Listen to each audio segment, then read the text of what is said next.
God bless you, dear students. Today we are going to discuss the poem Home They Brought a Warrior Dad.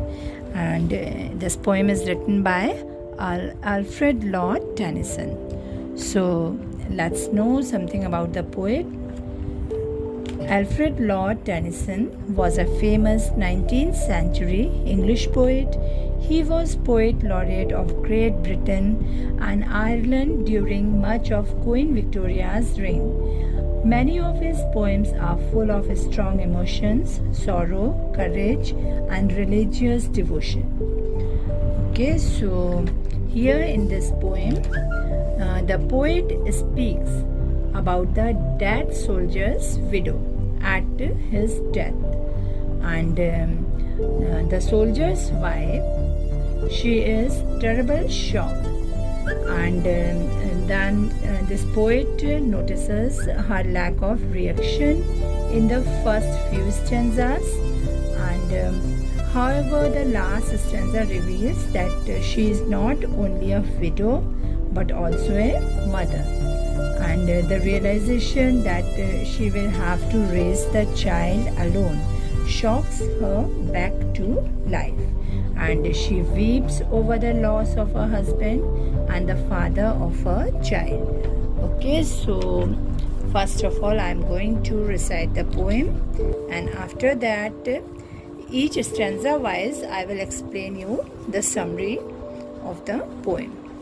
So let's begin. Home they brought her warrior dead, she nor soon nor uttered cry. All her maidens watching sad, she must weep or she will die. Then they praised him soft and low, called him worthy to be loved, truest friend and noblest foe. Yet she neither spoke nor moved. Stole a maiden from her place, lightly to the warrior stepped, took the face cloth from the face, yet she neither moved nor wept. Rose a nurse of 90 years, set his child upon her knee.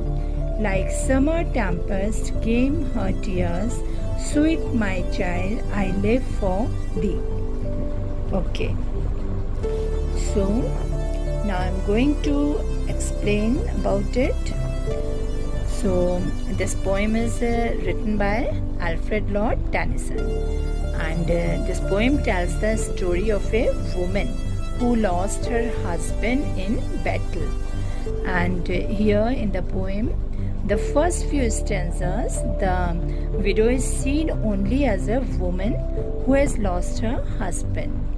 Then, however, the last stanza reveals that she is not only a widow but also a mother. So now let's see what happened. Now, first stanza, home they brought her warrior dead. She nor soon nor uttered cry. All her maidens watching sad, she must weep or she will die. Now, here in the first stanza, the speaker describes the reaction of a woman when her dead husband was brought back to her, and her grief was so overwhelming that she cannot even cry, and she didn't faint also or make even a noise. And so her friends watched her and became worried about her. And why they are just worrying about her? Because she seemed not to grieve properly, and they thought that if she did not weep or grieve, she might die. Okay, now let's see the second stanza. Then they praised him soft and low, called him worthy to be loved, truest friend and noblest foe. Yet she neither spoke nor moved. So this stanza tells that the people around the dead man just praised him, and they talked about his life and about the good that he did. and they called him worthy to be loved, and also they talked about the kind of friend he was to them.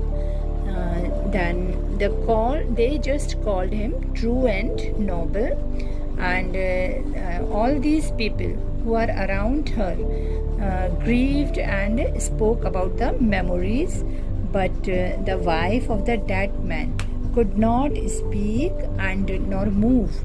She remained still. Now, the third stanza. Stole a maiden from her place, lightly to the warrior stepped, took the face cloth from the face, yet she neither moved nor wept. Now, in this stanza, the poet just expresses that because she still refuses to grieve. And so, one of the women just walks up to the dead man and removes the cloth that was covering his face, and this woman shows her the face of her late husband, and hoping that this will help her to break out of her state of shock. But this woman whose husband is dead just was unable to grieve. Now the last stanza. Rose a nurse of 90 years, set his child upon her knee. Like summer tempest came her tears. Sweet my child, I live for thee. So here in the last stanza, the speaker finally reveals to the readers the reason for the widow's silence. That he says that in this stanza, that she has not been unfeeling or careless of her husband's death, and she has not even been in shock or disbelief like the people around her thought, and she did not think about her own pain at losing her husband. Rather, she thought of the poor child now who would grow up fatherless.